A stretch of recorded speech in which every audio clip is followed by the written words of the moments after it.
बिस्मिल्लाहिर्रहमानिर्रहीम। अस्सलाम वालेकुम नाज़रीन, मैं अहमद फ़वाद हूँ और आप मेरा यूट्यूब चैनल देख रहे हैं। अहम ख़बरों, तजज़िये और तबसरे के साथ आज की व्लॉग में आपकी खिदमत में हाजिर हुआ हूँ और 3 बड़ी ख़बरें हैं जो आपके साथ मैंने शेयर करनी है। सबसे पहली और बड़ी breaking news supreme court of Pakistan से है। चीफ जस्टिस काजी फ़ैज़ ईसा के अहम इक़दाम के ख़िलाफ़ बड़ा कदम, बड़ी चार्जशीट लगा दी गई है। जज साहब जो हैं सुप्रीम कोर्ट के वो डट गए हैं। कुछ अहम तरीन और एक्सक्लूसिव तफसीलात आपके साथ शेयर करनी है। दूसरी बड़ी और हंगामा खेज जो खबर है वो इलेक्शंस के हवाले से है। 8 फरवरी को इलेक्शन नहीं होने जा रहे, डिले किए जा रहे हैं। इलेक्शन कमीशन में क्या चल रहा है, इस हवाले से भी एक बड़ी ब्रेकिंग न्यूज़ है, वो भी आज की व्लॉग में आपके साथ शेयर करेंगे। और इमरान खान ने 200 वकीलों को इकट्ठा कर लिया है। ये 200 वकीलों को इकट्ठा करने और इमरान खान की नई स्ट्रेटजी, इलेक्शन स्ट्रेटजी के हवाले से भी कुछ अहम तरीन और एक्सक्लूसिव डिटेल्स हैं, वो भी आज की व्लॉग में आपके सामने रखेंगे। सबसे पहले तो नाज़रीन जो बड़ी खबर है वो आपको ये देता चलूँ कि सुप्रीम कोर्ट ऑफ पाकिस्तान में जो जस्टिस मुज़ाहिर अकबर नकवी साहब हैं और जस्टिस सरदार तारिक मसूद साहब, इन दोनों के ख़िलाफ़ शिकायत आई थी सुप्रीम जुडिशल कौंसिल में। और इन शिकायत पर सिर्फ़ और सिर्फ जो नोटिस जारी हुआ था और जो जवाब तलबी हुई थी वो जस्टिस मुज़ाहिर अकबर नकवी के को ही हुआ था। जस्टिस सरदार तारिक मसूद को नोटिस नहीं हुआ था, बल्कि उल्टा उनके ख़िलाफ़ जो शिकायत कुनिंदा था जिसने शिकायत दर्ज की थी उनके अगेंस्ट, उसको बुलाकर उससे जो है वो सवाल जवाब किए जाने हैं कि ये जो आपने शिकायत दर्ज की है ये क्यों, मतलब है कि आपके पास जो सबूत और सारी डिटेल्स हैं उससे पूछताछ या सवालात जो है वो उससे किए जाने हैं। तो जब ये मामला सामने आया तो एक जो तासुर फैला और फिर उसके ऊपर जिस तरह से जस्टिस मुज़ाहिर अकबर नकवी ने जो जवाब देते हुए सुप्रीम जुडिशल कौंसिल पर एतराज़ात भी उठाए, तो ये तासुर फैला कि एक ही जज के ख़िलाफ़ और जो एक मुखालिफ group Supreme court of Pakistan में है जजिस का, चीफ जस्टिस काजी फ़ैज़ ईसा और जो दूसरा ग्रुप है, सबको मालूम है जो लाइक माइंडेड जजिस की जो टर्म थी वो जब शुरू की गई और उसके बाद जो डिवीज़न के हवाले से चीज़ें सामने आई तो सिर्फ उस जज के ख़िलाफ़ हो रही है, जो अपने ग्रुप का बंदा है उसके ख़िलाफ़ नहीं हो रही। तो ये जो तासुर है वो फैलता गया। आज इसके ऊपर एक और बड़ी अपडेट, एक और बड़ी डेवलपमेंट ये हुई है कि सुप्रीम जुडिशल कौंसिल का जो आज इजलास है वो 2 बजे तलब किया गया है और 10 नवंबर को पहले डेट थी कि जस्टिस मुज़ाहिर अकबर नकवी साहब ने अपना जो जवाब है वो जमा करवाना है। तो 10 के बाद आज 20 तारीख को ये एक तो इजलास तलब किया गया और इसमें ये तमाम तर सूरत हाल का जायज़ा लिया जाएगा। लेकिन दिलचस्प बात यहाँ पर यह है कि जस्टिस मुज़ाहिर अकबर नकवी ने इस सारी कार्रवाई को ही सुप्रीम कोर्ट ऑफ पाकिस्तान में चैलेंज कर दिया और एक दरख्वास्त उन्होंने दायर कर दी है। इससे पहले एतराज़ उन्होंने उठाया था अपने जवाब में, लेकिन अब उन्होंने दरख्वास्त ही सुप्रीम कोर्ट ऑफ पाकिस्तान में सबमिट करवा दी है और इस दरख्वास्त में बड़े खौफनाक किस्म के जो इंकशाफात हैं वो उन्होंने किए हैं। इल्ज़ामात और अदलिया के ख़िलाफ़ मुहिम और उनके ख़िलाफ़ मुहिम, इस किस्म की जो चीज़ें हैं वो उन्होंने अपनी इस दरख्वास्त में की हैं और बहुत सारे मामलात को एक्सपोज किया है। सबसे पहले तो जस्टिस मुज़ाहिर अकबर नकवी अपने इस जो सुप्रीम जुडिशल कौंसिल में उनके ख़िलाफ़ कार्रवाई की जा रही है, जो इसको उन्होंने चैलेंज किया है, सबसे पहले तो वो ये कहते हैं कि कौंसिल ने मेरे एतराज़ात तय किए बगैर आइंदा कार्रवाई का जो नोटिस है वो भेजा। यानी कि इसका मतलब है कि उन्होंने जो एतराज़ात वगैरह उठाए थे उन एतराज़ात के ऊपर कुछ डिस्कशन ही नहीं हुई, कुछ उनके ऊपर तय ही नहीं किया गया। तो अगर उनके ऊपर कुछ तय नहीं हुआ तो फिर कैसे कार्रवाई आगे बढ़ाई जा सकती है। यानी कि फ़र्ज़ करें कि कोई भी दरख्वास्त अगर आती है, नॉर्मल जो अदालती एक प्रोसीजर होता है उसके ऊपर कोई एतराज़ात लगते हैं तो पहले उन एतराज़ात को सुना जाता है कि वो दरख्वास्त काबिल समाअत भी है या नहीं। तो फिर एतराज़ात अगर दूर हो जाते हैं तो तब उस दरख्वास्त को सुना जाता है, लेकिन एतराज़ात पर ही सेटिस्फेक्शन ना कराई जा सके अदालत को तो दरख्वास्त मुस्तरद हो जाती है। तो बुनियादी तौर पर जस्टिस मुज़ाहिर नकवी इसमें यह कहना चाह रहे हैं कि उनके एतराज़ात को तो कुछ तय ही नहीं किया गया तो कार्रवाई आगे बढ़ ही नहीं सकती, यानी कि ये गैर कानूनी कार्रवाई हो जाती है और जो उनको जो नोटिस वगैरह भेजा गया। अच्छा, फिर दूसरी तरफ वो कहते हैं जी कि सुप्रीम जुडिशल कौंसिल ने 27 अक्टूबर को प्रेस रिलीज़ जारी करके मेरे बुनियादी हकूक़ की खिलाफ वर्जी की। तो अपनी ही अदलिया के ऊपर अपने ही चीफ जस्टिस, क्योंकि ये जो इजलास होता है चीफ जस्टिस की सरबराही में होता है, उनके ऊपर उन्होंने ये बड़ी चार्जशीट और बड़ा एतराज़ लगा दिया और कहा जी कि मेरे बुनियादी जो हकूक़ हैं वो इसमें मुतासिर हुए हैं। फिर इसके अलावा कहते हैं जी कि जाहिर किए गए असासे जज के खिलाफ कार्रवाई की बुनियाद नहीं बन सकते, यानी कि जो असासों का उनके ऊपर मामला है वो उन्होंने जाहिर किए हुए, तो कैसे ये कार्रवाई उनके अगेंस्ट हो सकती है। फिर वो कहते हैं जी कि टैक्स हुकाम की जानिब से असासों पर कभी कोई नोटिस भी नहीं आया। अच्छा, सुप्रीम जुडिशल कौंसिल में कार्रवाई शुरू हो गई, हालांकि पहला फोरम तो वो था, कोई नोटिस आना चाहिए था। जो टैक्स हुकाम है या जो टैक्स डिपार्टमेंट इस हवाले से बने हुए हैं उनकी जानिब से तो कुछ भी नहीं आया। डायरेक्ट यहाँ पर जो कार्रवाई है वो शुरू की गई। और फिर आगे जो खौफनाक बात वो करते हैं, वो कहते हैं जी कि मेरे खिलाफ शुरू की गई मुहिम अदलिया पर हमला है।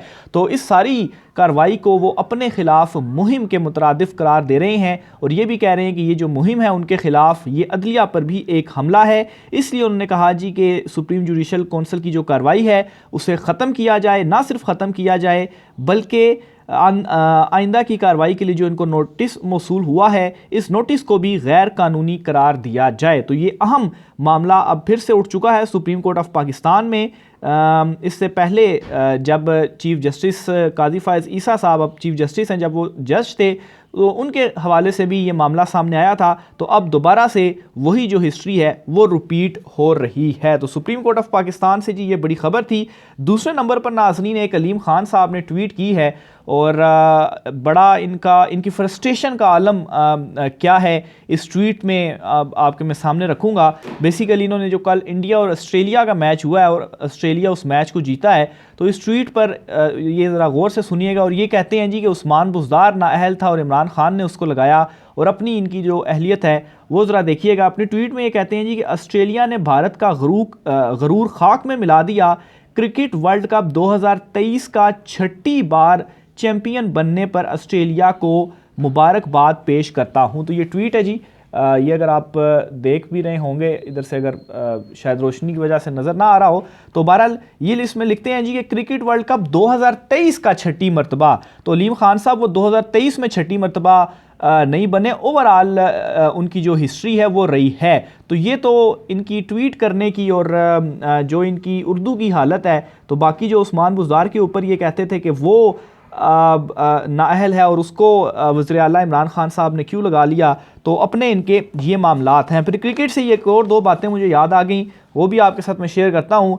ऑस्ट्रेलिया ने, क्योंकि भारत के ऊपर इस वर्ल्ड कप में बहुत ज़्यादा इल्ज़ामात की सूरत में चीज़ें सामने आई कि पिच के हवाले से जो इल्ज़ामात हुए आपके सामने है कि जी उन्होंने पिच चेंज की, न्यूजीलैंड के साथ सेमीफाइनल हुआ वो पिच चेंज की, अपनी मर्ज़ी की पिच उन्होंने बनाई, और इस फाइनल में भी वो इसी तरह के हथकंडे जो थे वो इस्तेमाल कर रहे थे। तो इस पर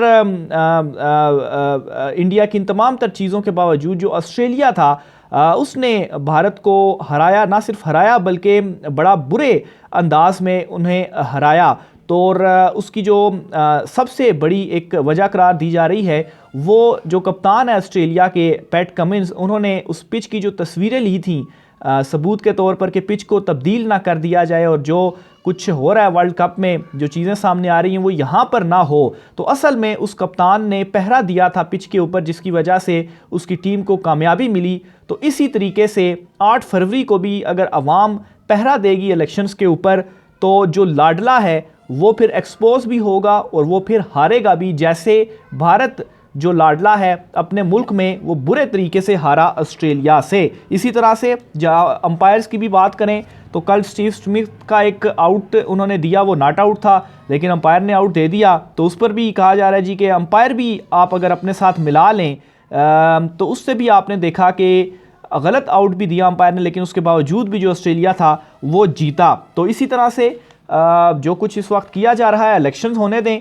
पहरा देने दें, तो अंपायर भी मिला लें, फिर भी इमरान खान जो है वो जीतेगा। अगली बड़ी खबर और धमाका खेज खबर इलेक्शन कमीशन ऑफ पाकिस्तान से है, और बुनियादी तौर पर जी ये जो खबर है वो सीनियर सहाफ़ी हैं डॉन न्यूज़ के असद मलिक साहब, हमारे कोलीग हैं, इस्लामाबाद हाई कोर्ट हमारे साथ कवर करते रहे हैं, उनकी जानिब से ये बड़ी एक ब्रेकिंग न्यूज़ दी गई है। और ये दावा उन्होंने किया है कि इलेक्शन कमीशन ऑफ पाकिस्तान जो है वो 8 फरवरी को इलेक्शन नहीं करवाएगा और इलेक्शन की एक नई तारीख के ऊपर गौर किया जा रहा है। और इस हवाले से सुप्रीम कोर्ट ऑफ पाकिस्तान में एक दरख्वास्त दायर की जाएगी और ये कहा जाएगा कि 8 फरवरी को इलेक्शंस नहीं हो सकते, इसलिए इलेक्शन की कोई नई जो तारीख है वो दे दी जाए। 8 फरवरी को मुलतवी होने का खदशा इसके साथ ही पैदा हो चुका है। ज़राए से ये खबर जो है वो असद मलिक साहब की जानिब से दी गई है और इस मामले के ऊपर बाकायदा तौर पर इलेक्शन कमीशन ऑफ पाकिस्तान में काम शुरू हो चुका है, दरख्वास्त तैयार की जा रही है और ये भी दावा किया है मलिक साहब ने कि इसी हफ्ते ये जो दरख्वास्त है वो सुप्रीम कोर्ट ऑफ पाकिस्तान में दायर की जाएगी। लेकिन अब यहाँ पर मामला ये है कि चीफ जस्टिस काजी फाइज ईसा साहब ने जो इलेक्शन का फैसला दिया था उस फैसले में वो खुद ये लिख चुके हैं, अपने रिमार्क्स में वो ये कह चुके हैं कि ये जो इलेक्शन की डेट दी गई है इस पर तमाम फरीकैन राज़ी हैं, ये इलेक्शन की जो तारीख है वो तब्दील नहीं की जाएगी। हत्ता कि उन्होंने यहाँ तक भी कह दिया कि अगर कोई बाद में दरख्वास्त लेकर आता है और ये कहता है कि इलेक्शन की तारीख तब्दील कर दी जाए तो उसकी दरख्वास्त को एंटरटेन नहीं किया जाएगा। यानी कि तमाम तर जो रास्ते थे वो बंद कर दिए थे सुप्रीम कोर्ट ऑफ पाकिस्तान ने और ये कहा था जी कि 8 फरवरी को जो इलेक्शंस हैं वो होंगे और इलेक्शन कमीशन भी इसमें रजामंद था, उसने नोटिफिकेशन भी जारी किया। लेकिन अब ये जो खबर है जिसने भूंचाल पैदा कर दिया है कि अब ऐसा क्या इलेक्शन कमीशन करेगा कि इलेक्शन एक मरतबा फिर से डिले होंगे, इसमें भी ये बताया जा रहा है जी कि कुछ सियासी जमातें हैं, इसके अलावा कुछ इलाकों से कुछ फीडबैक आया है, फिर इसके अलावा फरवरी के महीने में जो बर्फ़बारी की इतलात हैं, फिर अमन व अमान के हवाले से, और फिर इसके अलावा अगर इस सारे मामले को आप उस PSL वाले मामले से भी जोड़ें तो PSL भी फरवरी में पाकिस्तान में नहीं करवाया जा रहा, अमन व अमान की रीज़न बताकर तो UAE में सारा शिफ्ट किया जा रहा है। तो ये तमाम रीज़न्स बताई जाएंगी और इसके बाद जो इलेक्शन है उसके हवाले से कहा जाएगा जी कि इसको डिले कर दिया जाए। तो बहरहाल देखें इस पर आगे क्या होता है। बहरहाल ये बड़ा दावा है असद मलिक साहब का, एक बड़ी खबर है जो कि सामने आई है। आखिर में नाज़रीन, इमरान खान साहब की एक नई हिकमत अमली उन्होंने बनाई है कि इलेक्शंस किस तरह से लड़ने हैं और इलेक्शन में टिकट किस किस को देना है। इमरान खान साहब ने जेल में ये तमाम तर चीज़ें जो हिकमत अमली वगैरह है वो बना रहे हैं और इसके मुताबिक जो 272 नशिस्तों के ऊपर बराह रास्त इंतखाबात होने हैं, इन 272, अच्छा इसमें यह भी बताता चलूँ कि चूँकि फाटा इंज़माम के बाद 272 से कम हो गई हैं, लेकिन चलें अगर उसी पुरानी के ऊपर चलते हैं तो 272।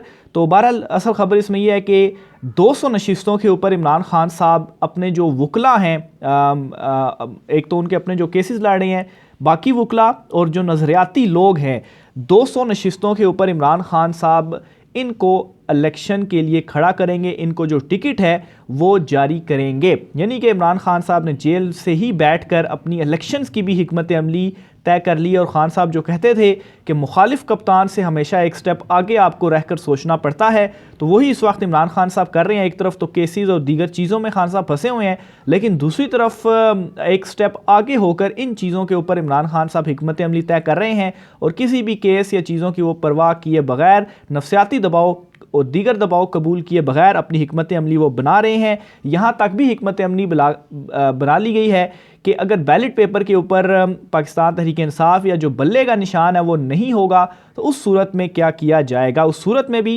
ये जो उम्मीदवार होंगे पाकिस्तान तहरीक इंसाफ के, क्योंकि ज़ाहिर सी बात है बल्ले का निशान नहीं होगा तो लोग ये कैसे जान पाएंगे कि कौन सा उम्मीदवार पाकिस्तान तहरीक इंसाफ का है। तो इस पर सोशल मीडिया का सहारा लिया जाएगा और जिनको इमरान खान साहब टिकट जारी करेंगे वो लोगों को बताया जाएगा कि ये वो आज़ाद उम्मीदवार या ये वो उम्मीदवार है जिसको पाकिस्तान तहरीक इंसाफ सपोर्ट कर रही है, पाकिस्तान तहरीक इंसाफ का ये उम्मीदवार है और इस उम्मीदवार को टिकट दिया जाना चाहिए। इस हवाले से एक ख़बर मैंने आपको पहले भी दी थी कि ये हिकमत अमली इमरान खान साहब ने बनाई है और इसमें एक सॉफ्टवेयर भी ऐसा बनाया जाएगा कि उस सॉफ्टवेयर के ज़रिए फिर यानी कि उसके अंदर तमाम तर जो मालूमात है वो होंगी, उसको यूज़ करके आप जान पाएंगे कि कौन सा उम्मीदवार पाकिस्तान तहरीक इंसाफ का है और कौन कौन से हलकों में जो है वो खड़ा हुआ है। तो बहरहाल सोशल मीडिया के ऊपर जो कि एक इस टाइम की एक ही आप कहें कि प्लेटफॉर्म है पाकिस्तान तहरीक इंसाफ के पास, जिसमें वो अपनी जो चीज़ें हैं वो शेयर कर सकते हैं। नहीं तो कंट्रोल्ड मीडिया और बाकी सब कुछ कंट्रोल, अपने प्रोपेगेंडे, इसके अलावा ताकत का इस्तेमाल, इमरान खान साहब जेल, अदालतें, सब कुछ बिल्कुल इमरान खान के मुखालिफ। लेकिन जो सोशल मीडिया है, इस मीडिया के थ्रू अपनी जो आवाज़ है वो बुलंद की जा रही है। तो बहरहाल ये इमरान खान साहब की जानिब से जो कुछ हिकमत अमली और जो चीज़ें हैं वो तय की गई हैं और जो उनके वकला हैं उनके साथ वो ये स्ट्रेटजीज़ वगैरह शेयर कर रहे हैं। राय का इज़हार कीजिएगा। आज के व्लॉग से इतना ही, मुझे इजाज़त दीजिए। अल्लाह हाफ़िज़।